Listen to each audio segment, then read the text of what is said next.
نقصان تو یہ ہوتا ہے کہ ہمارے ذمہ گناہ لکھ دیا جاتا ہے۔ دوسرا یہ بات، یہ جھوٹ، تو اس پر اللہ کے نبی صلی اللہ علیہ وآلہ وسلم نے پوچھا کہ کیا دینا ہے؟ بچوں کا دل بہلانے کے لیے یا وقتی طور پر بچوں سے جان چھڑانے کے لیے بھی ہمیں جھوٹ نہیں بولنا۔ اعوذ باللہ من الشیطان الرجیم، بسم اللہ الرحمن الرحیم، اللہم صلی علی محمد وعلی آلہ وصحابہ وبارک وسلم، رب اشرح لی صدری ویسر لی امری واحلل عقدۃ من لسانی یفقہوا قولی، آمین یا رب العالمین۔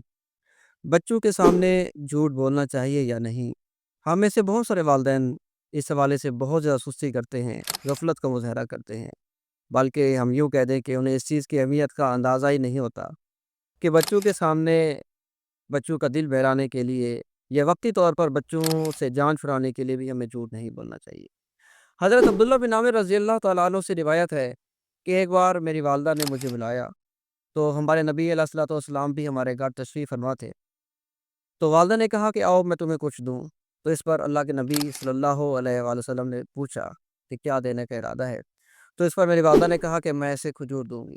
تو اللہ کے نبی صلی اللہ علیہ وسلم نے فرمایا کہ اگر آپ اسے کچھ نہ دیتی تو آپ پر جھوٹ لکھ دیا جاتا۔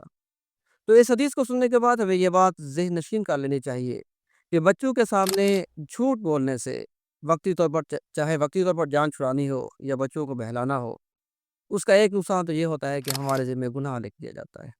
دوسرا یہ بات، یہ جھوٹ بچوں کی تربیت میں بہت زیادہ بگاڑ کا باعث بھی بنتا ہے۔ ظاہر سی بات ہے، جب ایک بار آپ جھوٹ بولیں گے بچہ اسی چیز کے بارے میں دوبارہ سوال کرے گا، آپ کو دوبارہ جھوٹ بولنا پڑے گا۔ چاہیے کہ بچوں کے سامنے جھوٹ بولنے سے ہم میکسیمم حد تک اجتناب کریں۔ دعا ہے جو کہا سنا اللہ پاک عمل کی توفیق۔ السلام۔